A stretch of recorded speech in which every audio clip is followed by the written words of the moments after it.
This channel does not promote any violent, harmful, or illegal activities. All content provided by this channel is meant for an educational purpose only. আসন্ন বিধানসভা নির্বাচনে কি বিজেপির টিকিটে লড়বেন তিলোত্তমার মা? টিভি9 বাংলাকে তিলোত্তমার মা জানিয়েছেন, বিজেপি প্রস্তাব দিয়েছিল, আমি রাজি হয়েছি।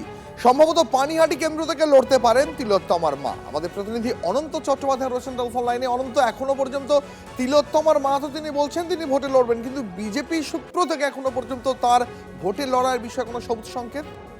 দেখো, বিজেপির উচ্চ নেতৃত্ব সূত্র যেটা খবর আছে যে তিলোত্তমার মাকে গত 1 মাস ধরে তারা রাজি করাতে পারেননি। শেষ পর্যন্ত জয় শাহ যুব নেতা তাকে দাঁড় করানোর চেষ্টা হয়েছিল, তাকে নাম দেওয়া হয়েছিল, কিন্তু গতকাল গভীর রাতে তিলোত্তমার মা মত প্রকাশ করে সরাসরি রাজ্য স্তরের কোন উচ্চ নেতৃত্বকে তারা নাম প্রকাশে অনিচ্ছুক। সঙ্গে সঙ্গে সেই নাম গৃহীত হয়, সেটা দিল্লিতে যায়। তারপরে সকালবেলা অর্থাৎ 12টা নাগাদ সেই নাম জানতে পারা যায় যে তিলোত্তমার মা তিনি ক্যান্ডিডেট হচ্ছেন। এমনটাই সূত্র, বিজেপি সূত্র মারফত খবর। এবং তিলোত্তমার মাও স্বীকার করেন যে তার কাছে উচ্চ নেতৃত্ব তারা এসেছিলেন এবং আরএসএস এর এই রাজ্য স্তরে যিনি প্রধান আছেন তিনি তার বাড়িতে এসেছিলেন এবং কিছুক্ষণ আগে তারা বেরিয়ে গেলেন এবং তারা কথাবার্তা বললেন এবং যাদের একটাই বক্তব্য যে তার মেয়ের বিচার পেতে তারা দাঁড়াচ্ছেন, রাজ্যের নারী সুরক্ষার জন্য তারা দাঁড়াচ্ছেন। তৃণমূল সরকার না গেলে ন্যায় বিচার পাবো না, এমনটাই বলছেন তিলোত্তমার মা বাবা। কি বলছেন তারা, শোনাই। পশ্চিমবঙ্গে যারা বিরোধী দল আছে, যাদের ক্ষমতা আছে, সিদ্ধারা আছে, তারা বিজেপি পার্টি। যারা ক্ষমতায় আসতে পারে, এই তৃণমূল সরকার উৎখাত করার ক্ষমতা আছে, তাদের সঙ্গে যুক্ত হয়ে এই তৃণমূল সরকারকে উৎখাত করে আমরা ন্যায় বিচার যেমন ছিনিয়ে আনছি এবং পশ্চিমবঙ্গের নারী সুরক্ষার যে জায়গাটা, সেই জায়গাটা আরও শক্ত করা এবং শিল্প উন্নয়ন, এটা আমরা দেখতে চাই। দুঃখ তো ভেতরে আছে, যন্ত্রণা ভেতরে আছে, কিন্তু আরও সেই যন্ত্রণাটা বাড়িয়ে দিচ্ছে।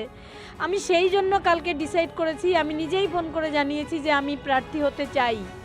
আমার মেয়েকে কেউ ভোটের ইউজ করুক সেটা আমি চাই না, আমি মা হিসাবে সেটা চাই না।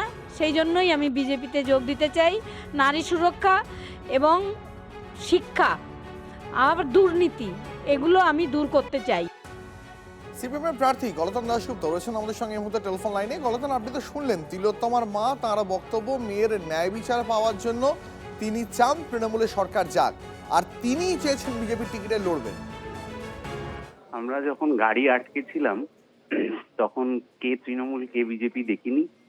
লাখো মানুষ যখন গোটা পৃথিবী জুড়ে, ভারতে, কলকাতায়, গোটা রাজ্যে রাত দখল করেছিলেন, তখনও তৃণমূল বিজেপি দেখেনি। নির্যাতিতার বিচার চেয়েছিলেন, নির্যাতনকারীদের শাস্তি।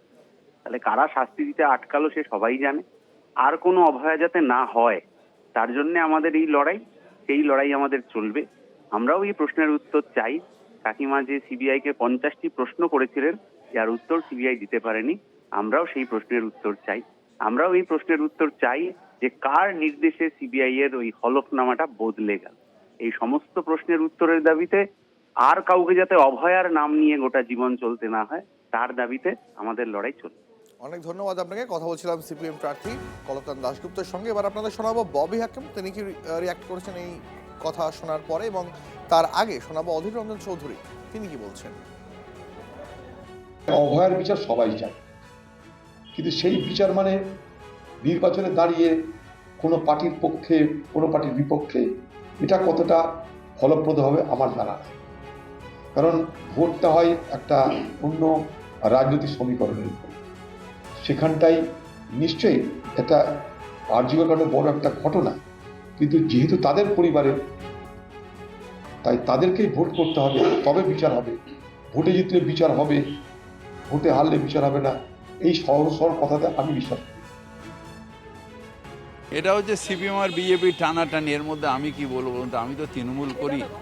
ওরা সিপিএম আর বিজেপি টানাটানিতে কি উনি কোন দিকে যাবেন, কখন কোন দিকে যাবেন, এটা ওরা পলিটিক্স ঠিক করবে। কিন্তু যে নিরপেক্ষতার বিচার চাইছিলেন, নিরপেক্ষতার বিচার, সেই নিরপেক্ষতা তো নিজেরাই রাখলেন নাকি? প্রথম দিক দিয়ে আমি বলেছি দাদা, পলিটিক্যালাইজ হয়ে অত্যন্ত দুঃখের। মেয়েটা দুর্ভাগ্যজনক, মেয়েটা অত্যন্ত কষ্ট পেয়েছে।